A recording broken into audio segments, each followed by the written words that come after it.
The mushroom is one of my favorites. It's like chocolate heaven.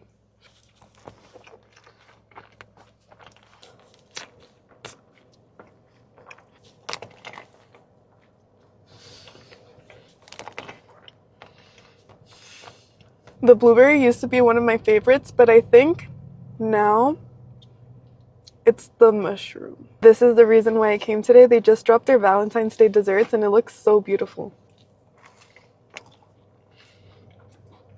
That is the prettiest dessert I've ever seen. Oh my gosh, the layers. It does taste florally, I will say. One bite challenge. Damn, It was the okay. whole thing. Next, let's do this pretty